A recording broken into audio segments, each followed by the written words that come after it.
भगवान सूर्य ने देवी संध्या के साथ विवाह किया और 3 बच्चों का जन्म हुआ। वे सब मनु, यम, मृत्यु के भगवान और यमुना।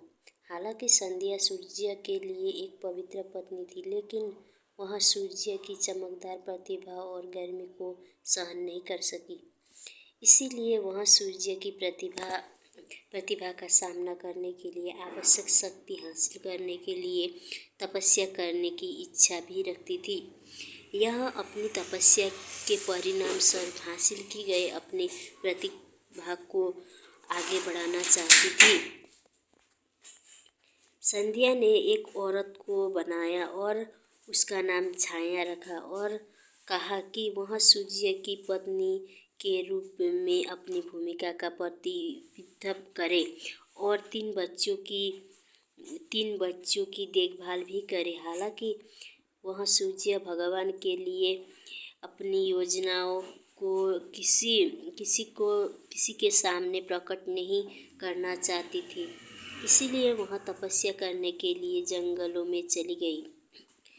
चूँकि छाया बहुत साधारण रूप में मिलती जुलती थी, सूर्य भगवान उस पर संदेह नहीं कर सके।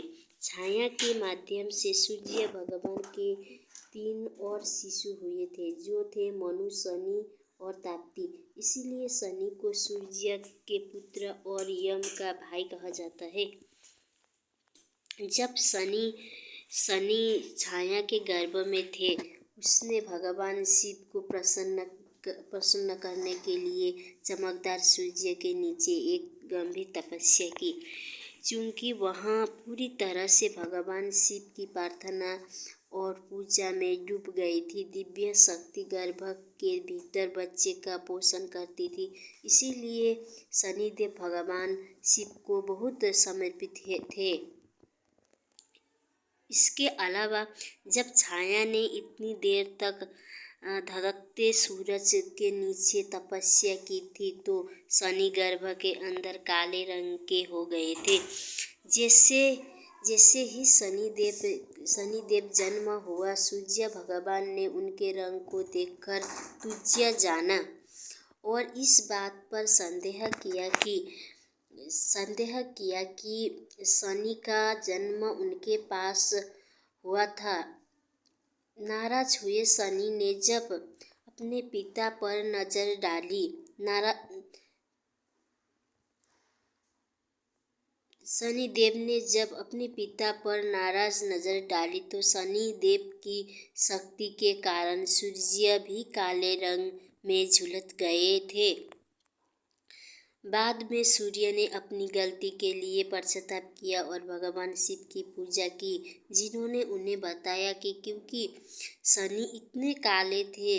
इस बात के पीछे सच्चाई को जानने के बाद सूर्य भगवान अपने पुत्र शनिदेव के साथ खुश थे और वह एक दूसरे को बेहतर समझने लगे। शनिदेव भगवान शिव के एक प्रिय शिष्य बन गए और सभी ज्ञान उनके सीख गए।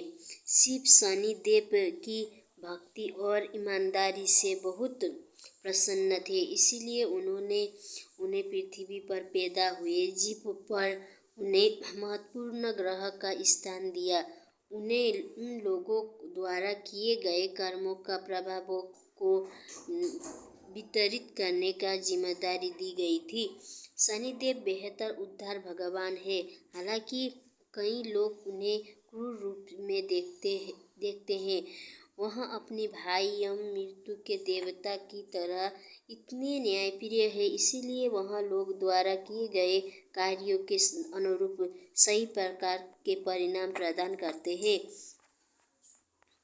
अच्छे कर्मों के साथ शनिदेव की प्रार्थना करने से उनके आशीर्वाद प्राप्त होंगे और पीड़ित लोगों को कम भुगतना पड़ेगा।